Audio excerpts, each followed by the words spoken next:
జై శ్రీ కేదార్. సో కేదార్నాథ్ దర్శనం టైమింగ్స్ అయితే మార్నింగ్ మనకి 4 o'clockతో స్టార్ట్ అవుతుంది. స్వామివారికి హారతి అభిషేకంతో స్టార్ట్ అయ్యి స్వామివారికి 3 పూట్ల కూడా హారతులు ఇస్తారండి. సాయంత్రం మనకి కాశీలో ఎలాగైతే అద్భుతమైన సప్తర్షి హారతి ఉంటుందో అలాగే సాయంత్రం 6 గంటలకు ఎగ్జాక్ట్గా మీరు ట్రెక్కింగ్ చేసి మ్యాక్సిమం మీరు ట్రెక్కింగ్ పొద్దున్నే 4 గంటలకు మొదలు పెడితే సాయంత్రం 5-5:30కంతా పైకి వెళ్ళిపోగలుగుతారండి.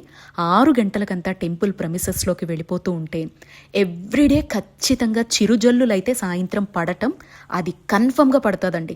కేదార్నాథ్లో ఎప్పుడు వర్షం పడుతుందో, ఎప్పుడు పొగమంచు కమ్ముకొని ఉంటుందో, ఎప్పుడు మనకి ఎండ వస్తుందో ఎవ్వరూ చెప్పలేరండి.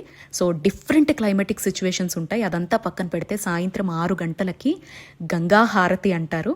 కానీ కేదారేశ్వరుడికి ఇచ్చే అద్భుతమైనటువంటి హారతి అండి. జీవితంలో ఇలాంటి హారతి చూడాలండి, మాటలుండవన్నమాట.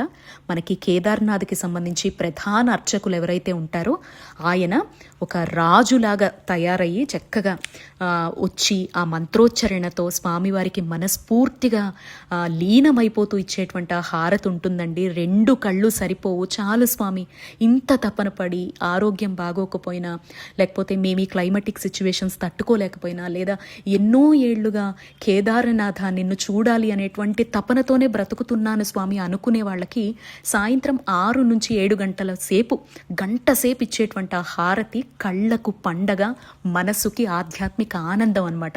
సో తప్పకుండా మీరు వెళ్ళి స్టే చేసే వాళ్ళైనా, రీచ్ తొందరగా అవ్వాలి అనుకునేవారైనా, ఆ టైంకి అక్కడ ఉన్న వాళ్ళైనా ఈ హారతిని కనులారా చూసి ఆనందపడండి.